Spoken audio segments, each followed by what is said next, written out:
سلطنت کی وراثت رشتوں سے نہیں، قابلیت سے ملتی ہے۔ اور فجر کا کیا؟ اس کا کیا قصور ہے؟ تمہارا دل اسے تکلیف کیسے پہنچا سکتا ہے؟ وہ شکوہ گناہ تھا۔ کبھی کبھی اقتدار اتنا اونچا ہو جاتا ہے کہ دل کی آواز نیچے دب جاتی ہے مراد، مجھے میرا اقتدار بہت عزیز ہے۔ مراد نے چند لمحے اسے دیکھا۔ وہ محبت کے لیے نہیں، حکومت کے لیے پیدا ہوا تھا۔ پھر اسے محبت کیوں ہوئی؟ تو کیا صرف یہی وجہ ہے؟ وہ سچائی جاننا چاہتا تھا۔ نہیں، تم جانتے ہو میرا دشمن۔ تو کیا اس بار وہ دشمن تم سے بڑا ہے؟ اس نے رئیس کی بات کاٹی۔ چہرے پر الجھن تھی۔ رئیس کی گردن آہستہ سے مراد کی طرف مڑی۔ نگاہ میں کوئی جلن نہیں، بس ایک خاموش آگ تھی۔ تمہیں تصحیح کی ضرورت ہے مراد۔ میرا دشمن مجھ سے شاتر ہو سکتا ہے، مجھ سے بڑا نہیں۔ سرد لہجے میں دیے گئے جواب پر گفتگو دم توڑ گئی۔ اب وہ دونوں نیچے دیکھ رہے تھے۔ کچھ دیر بعد پھر سے گفتگو کا آغاز ہوا۔ ویسے یہ پروجیکٹ واقعی ایک شاہکار ہوگا۔ جب یہ مکمل ہوگا تو پورا شہر اسے دیکھے گا۔ رئیس نے اپنی نظریں شیشے سے ہٹائے بغیر ایک ٹھہری ہوئی آواز میں کہا، شہر نہیں، دنیا دیکھے گی۔ اس کی آواز میں غرور نہیں، ایک حقیقت کا یقین تھا۔ کچھ ہی دیر میں ہیلی کاپٹر نے اپنی رفتار کم کی اور ایک وسیع و عریض زیر تعمیر سائٹ کے اوپر منڈلانے لگا۔ نیچے سینکڑوں ایکڑ پر پھیلی زمین پر کنکریٹ اور سٹیل کے دیو ہیکل ڈھانچے کھڑے تھے، جو رات کی فلڈ لائٹس میں کسی قدیم تہذیب کے کھنڈرات کا منظر پیش کر رہے تھے۔ یہ منظر طاقت اور وحشت کا ایک عجیب امتزاج تھا۔ ہیلی کاپٹر مخصوص ہیلی پیڈ پر اترا۔ جیسے ہی دروازہ کھلا، نومبر کی یخ بختہ ہوا نے ان کا استقبال کیا۔ ہوا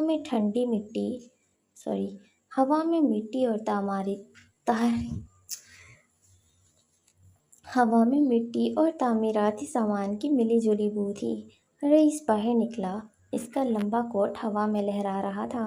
مراد اس کے پیچھے تھا۔ وہ دونوں خاموشی سے اس دیو ہیکل ڈھانچے کے قریب کھڑے ہو گئے جو مستقبل میں اس سلطنت کا سب سے اونچا ٹاور بننے والا تھا۔ مراد نے ارد گرد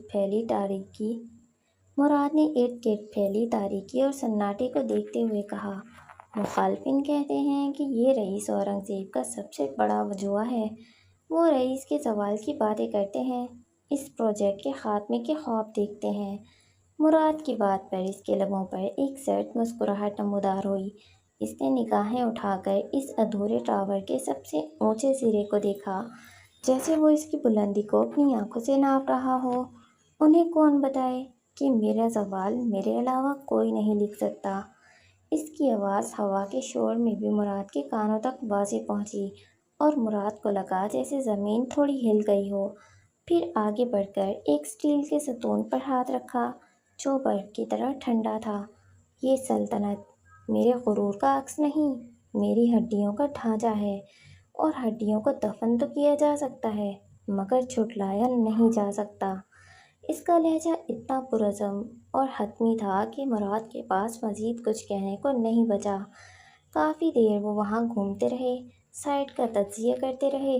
پھر مراد خاموشی سے اپنے بادشاہ کے پیچھے چل پڑا، جو اب واپسی کے لیے ہیلی کاپٹر کی طرف بڑھ رہا تھا۔ واپسی کا سفر خاموشی میں گزرا۔ رئیس دوبارہ اپنی نشست پر آنکھیں بند کیے بیٹھا تھا، مگر مراد جانتا تھا کہ وہ سو نہیں رہا، بلکہ اپنی آنے والی چالیں ترتیب دے رہا ہے۔ آخر کار ہیلی کاپٹر نے سائٹ کو پیچھے چھوڑا اور ایک ایسی عمارت کی طرف بڑھا جو خود ایک شہر کی مانند تھی، رئیس ہیڈ کوارٹرز۔ نیچے میلوں پر پھیلا ہوا وسیع و عریض میدان تھا، جس کے بیچوں بیچ سنگ مرمر سے بنا ایک بہت بڑا ہیلی پیڈ تھا، جس پر تیز روشنیوں سے انگریزی حرف RA جگمگا رہا تھا۔ ہیلی کاپٹر نے انتہائی مہارت سے اس نشان کے عین اوپر چکر کاٹا اور آہستہ آہستہ نیچے اترنے لگا۔ اس کا اترنا کسی بادشاہ کی آمد کا اعلان لگ رہا تھا، منظم، طاقتور اور خوف طاری کر دینے والا۔ جیسے ہی ہیلی کاپٹر کے پہیے زمین سے لگے اور انجن بند ہوا، ایک گہری وحشتناک خاموشی چھا گئی۔ مسلح گارڈز کی ایک قطار پہلے ہی کسی حکم کے بغیر پوزیشن لے چکی تھی۔ دروازہ کھلا۔